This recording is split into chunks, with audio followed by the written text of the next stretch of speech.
The day has come, people of the internet, where the brand new version of Bruce Springsteen's Nebraska record has been released in conjunction with the film Deliver Me From Nowhere, which I guess is now Springsteen Deliver Me From Nowhere, written actually by my friend Warren Zanes.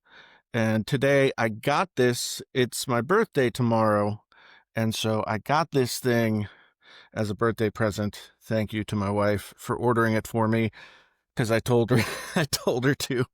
But this is kind of cool. I mean, I've got a lot of other, reissue box sets and such, and this guy is a little bit different. It's actually kind of in the form of a book.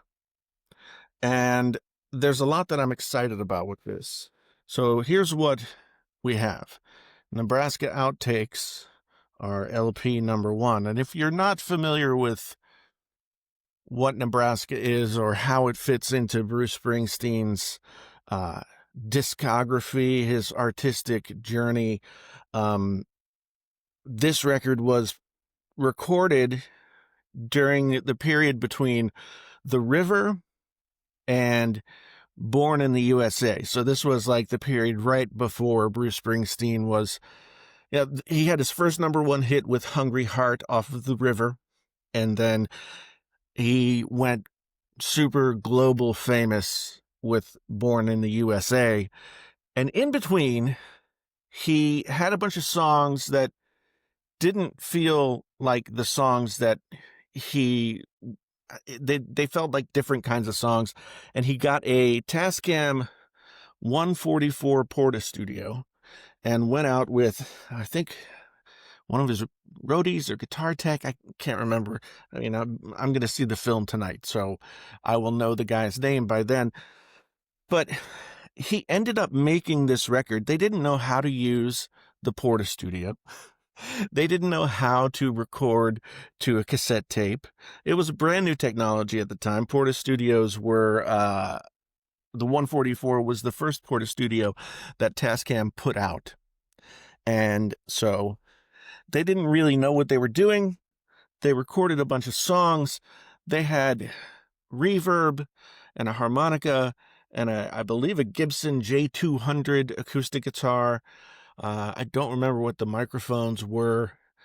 They didn't.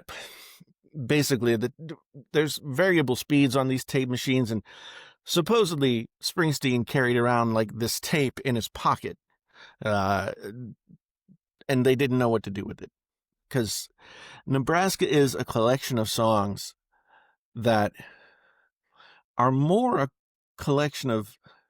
like a collection of short stories than they might be songs, if that makes any sense. A lot of very dark, a lot of very, it's sometimes cynical, a lot of very violent songs on this record that, for somebody who just came off a record where he had a number 1 hit and then is about to be globally famous with Dancing in the Dark and Born in the USA and Glory Days and all the songs that, if you're anywhere close to my age, you would have remembered being played to you ad nauseum. And you have the image of Courtney Cox jumping on stage and dancing the 80s dance with Bruce. In between is this record. And so what we have on this are the outtakes, which I'm anxious to hear. They did try at one point to record this record with a full band. And if people are interested, I will come back and talk about what I think about the Electric Nebraska. I've listened to a couple of songs from these sessions, and the Electric Nebraska is almost like, I don't know, country punk, very stripped down, very, very, very different than the big Bruce Springsteen E Street Band experience. So it's kind of interesting. And then there's also a Blu-ray and the third LP, which is, I guess, performance of the entire record from the Count Basie Theater in Red Bank, New Jersey. The fourth LP is the remastered Nebraska.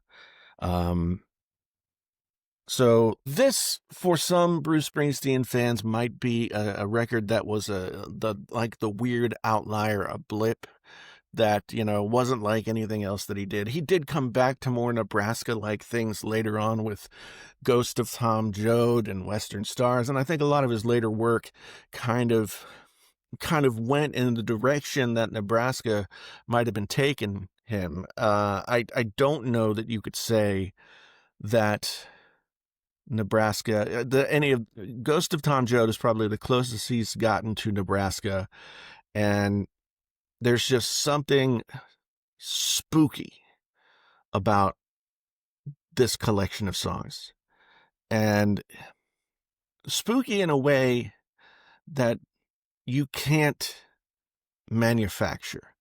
Like, no marketing team could create this kind of spooky. And supposedly Springsteen was very much at odds with himself, with some demons of his past, etc., as he was writing these things and working on these songs.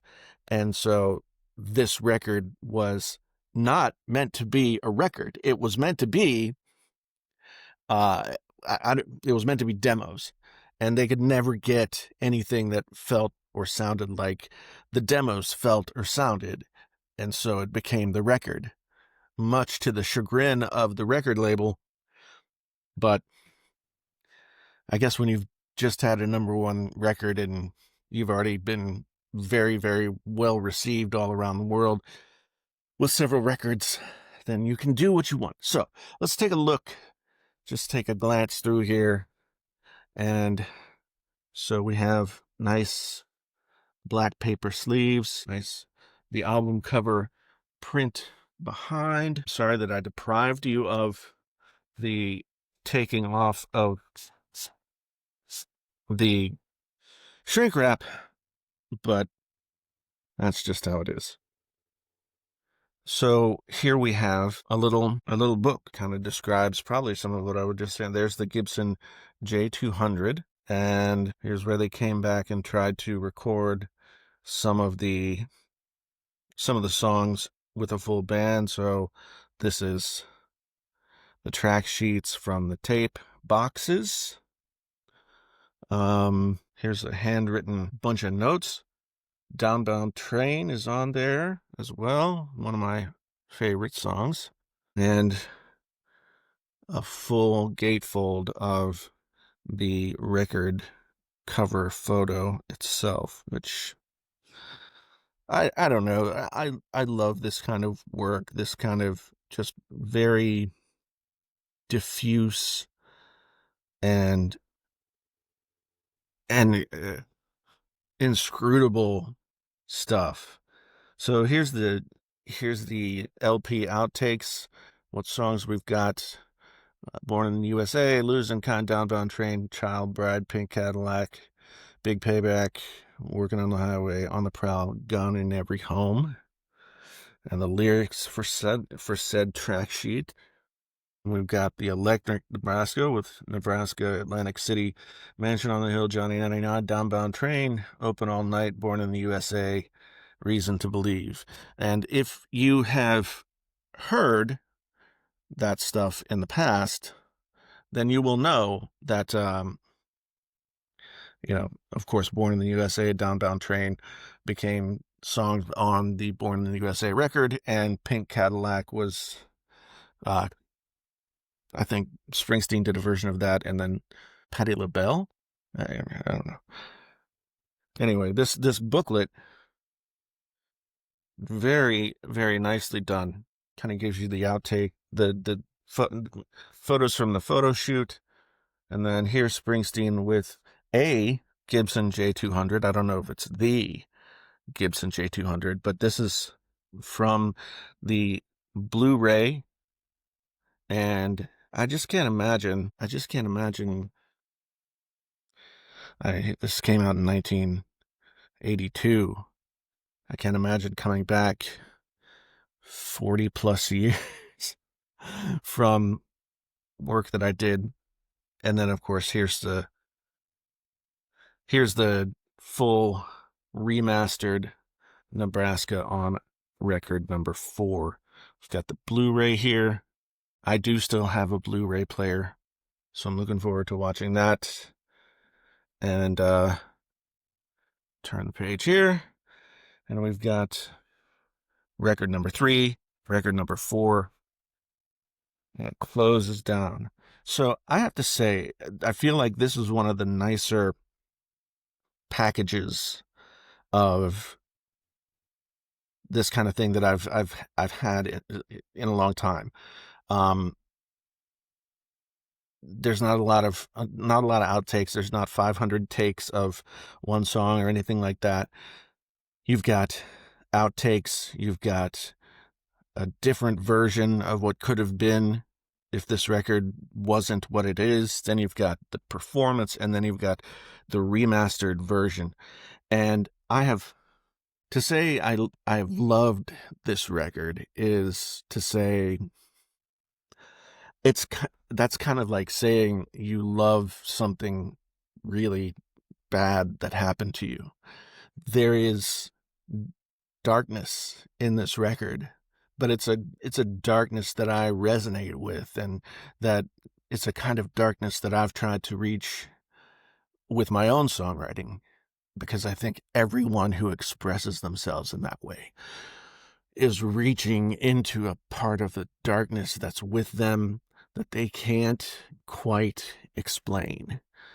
And we are all fortunate to have the opportunity to have experienced that sort of naked expression by Bruce Springsteen in its rawest form. And we have that artifact now to live with and to cherish. And now we have this great new package. I'm very excited to have it, and very glad that it's here. If you have questions or you want to know anything else about it, let me know, and I will answer questions down in the comments. That's it. That's all I'm going to say.